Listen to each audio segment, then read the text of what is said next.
穿着衣服的女人刚要开车，突然感觉臀部被什么东西扎了一下，低头一看，竟是一支麻醉药。杀手假装走过来关心，反手将女人塞进了后备箱里。等女人再次醒来，面前坐着一个气场2.8米的大高个。女人以为是要劫色，谁知对方直接套住了她的脑袋。看着女人痛苦的表情，大高个将手插进她的嘴里，直接撕开了塑料袋。I don't like you. 2个小弟将女人迷晕，在她鼻子里插入导管，往她的胃里注射8两二锅头，然后把她放到汽车驾驶位，还贴心的系上了安全带。临走时还不忘给女人挂上 D 档。当然，那只剩2两的酒瓶也必须放到女人手里，真是再完美不过的酒驾证明。最后2个小弟合力一推，汽车径直冲下悬崖，掉进了大海里。这时小弟还认为警察发现之后，恐怕女人的酒劲儿还没过呢。谁知女人喝了2口海水后，不但清醒了过来，还挣扎地解开了安全带，并且汽车的后玻璃也刚好不是中国制造，没怎么用力就给踹碎了。然而女人逃出升天，并不是一件值得庆幸的事儿，因为她确确实实该死。金姐经营着一家养老院，专门靠榨取老人的钱财谋生，而这一墙面的老人照片都是她的诈骗目标。绿色标记的就代表是肥羊，红色就表示快被她榨干了。要是老人去世了，就直接撕掉，寻找下一个目标。而这种毫无底线的行为竟然是合法的，因为在漂亮国，子女是没有赡养老人法律义务的。对于那些生活无法自理且子女也都不靠谱的老人来说，法院就会指派有条件的陌生人成为其法定监护人，照顾他的生活，支配他的财产。金姐就是钻了这条体系的空子，将老人们关进她的养老院，直到薅光老人身上的最后一根羊毛。这天，金姐又盯上了一个老太太，没孩子，没丈夫，关键还开着大奔，住着大别墅，简直是再好不过的肥羊。于是金姐又串通无良医生，给老太太开了一份老年痴呆证明。接着又从法院获得了监护权，拿着传票就敲响了老太太的家门。面对金姐的到访理由，老太太一脸懵逼：我身子骨一点事儿没有，怎么就生活不能自理了？还有啥时候成老年痴呆了？老太太觉得自己不需要监护人，但金姐不要对方觉得，她威胁老太太说 You have to come with me. I'm not going anywhere. This is a court order, and if you don't comply with it, I'm afraid you may be in some trouble.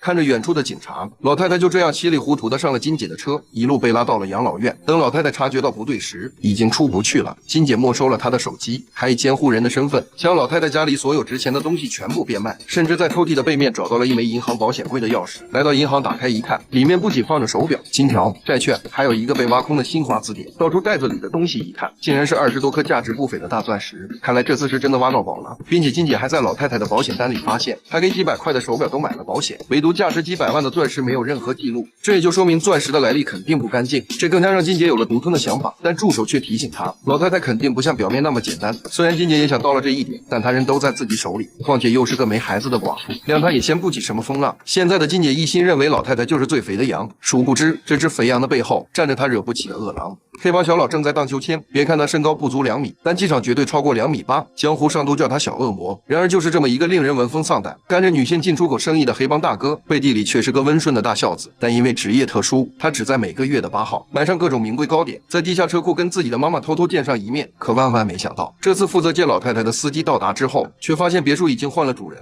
老太太也人间蒸发了。当小恶魔听完司机的汇报后，举着比他手都大的枪，告诉司机 I love my mother. Find her and bring her to me. Yes, sir. Of course. 吓尿的司机一番打听之后，得知了老太太是被一个叫金姐的女人以老年痴呆为由关进了养老院，并且法院还把监护人判给了她，掌控着老太太的余生跟财产。更过分的是，她放在妈妈银行保险柜里的钻石也不翼而飞。本就生气的小恶魔现在更气了，但为了不暴露身份，他决定低调行事，找了名律师来跟金姐谈判。律师威胁金姐放弃老太太的监护权，不然你往后的日子肯定不好过。谁知金姐听后非但不害怕，还声称老太太需要她的照顾，见威胁不成，律师拿出了15万美金，甚至最后给出了30万的高价。金姐依旧毫不退步，因为她知道律师背后的人肯花这么多钱赎走老太太，那她的价值一定远超这个数字。不过同时金姐心里也有些发毛，万一对方真是自己惹不起的人物呢？于是她就找到老太太打探对方的底细。当老太太听到有人来找她时，瞬间笑了出来，眼看金姐的眼神都变得像看一个死人。 Have at it, you little cracker cunt. 气急败坏的金姐立马找到院长，命令他白天给老太太打镇定剂，晚上打兴奋剂，并且4个菜也都换成白开水，让老太太生不如死。与此同时，小恶魔得知律师失败之后，先是对着他一顿发泄，然后就命令黄毛带着人去养老院将老太太抢回来。他们以投资人的方式进入，再假装参观的名义寻找老太太，可根本就看不到她的身影。不耐烦的黄毛趁机电晕院长，开始肆无忌惮的搜索。好在是成功找到了老太太的房间，不过2名猪队友更惨了。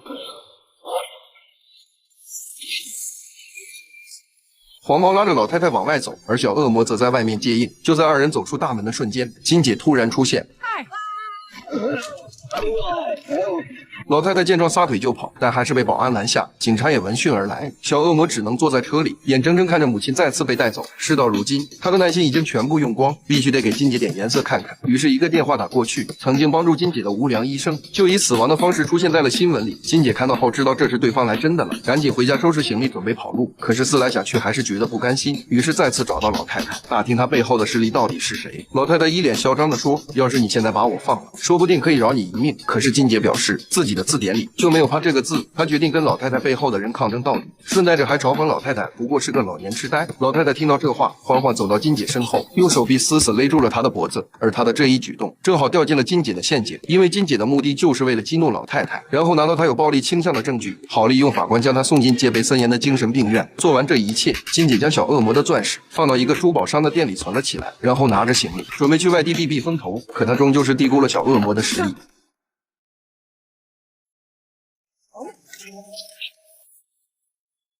金姐醒来后，看到对方那高达2.8米的技巧后，竟没忍住笑了出来，还威胁说现在给自己1000万，老母亲你带走，并且钻石也如数奉还。此时的小恶魔气得恨不得跳起来踢金姐的膝盖，钻石他不要了，妈妈也不管了，金姐必须死。他一声令下，金姐连人带车被推进了海里。可是金姐命硬，竟活着游了出来。看着自己被打掉的后槽牙，不怕死的金姐决定亲手报复那个还没自己腿长的小矮子。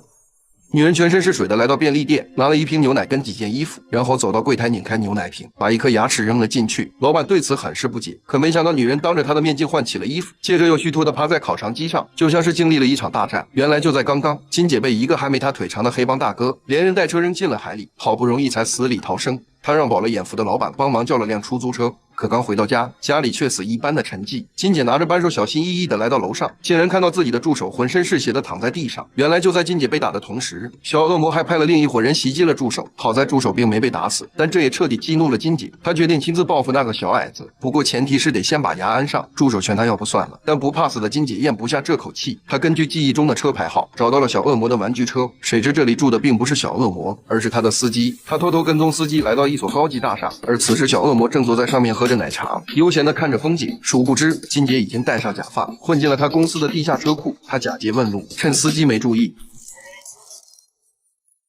等到小恶魔上车，等待他的早已不是司机。车门被打开，金姐热情地打着招呼，顺带着将麻药扎进了小恶魔的大腿，然后又快速地掏出电击枪，电晕了保镖，随即驱车离开。他们将小恶魔拉到了郊外的小树林，然后又是一阵镇定剂，确保他能睡个好觉后，就扒光他的衣服，扔到了马路中央。第二天清晨，路人发现了没穿底裤的小恶魔，并把他送到了医院。然而这才是小恶魔悲剧的开始，因为他面前坐的正是得意洋洋的金姐。他举着报告告诉小恶魔说，由于你之前的身份信息显示空白，医院把你登记成了黑户，而金姐就利用这一点，趁机申请成为了他的法定监护人。而事到如今，金姐要的依旧是钱，她承诺只要给他1000万，不但会放了小恶魔的母亲，还会归还钻石，还他人身自由。但小恶魔却提出了另一个解决方案，因为他认为金姐的监护人诈骗体系很完美，但是还不够，于是就打算跟金姐联合起来干票大的，建立一个全球范围的监护人企业，而小恶魔就在背后投资，金姐出面当老板，到时候几千人为他们工作，几千万老人由他们监护。金姐被这宏伟的版图吸引到了，于是两个仇人一拍即合，展开了合作。小恶魔也终于和妈妈团聚，而金姐的公司越开越大，墙上贴的老人照片也越来越多，赚的自然也是盆满钵满。金姐还因此成为了有名的女企业家，利用法院看似公正的审判，堂而皇之的去谋求私利。然而这样的好日子才刚刚开始，金姐就不得不被迫终止美梦。这天，曾起诉过她的一个胡子男，得知自己母亲在养老院孤独的离世后，气势汹汹的找了过来。此时的金姐岂会搭理这种小人物，她不屑的表示自己没时间，怎料胡子男直接掏出了手枪。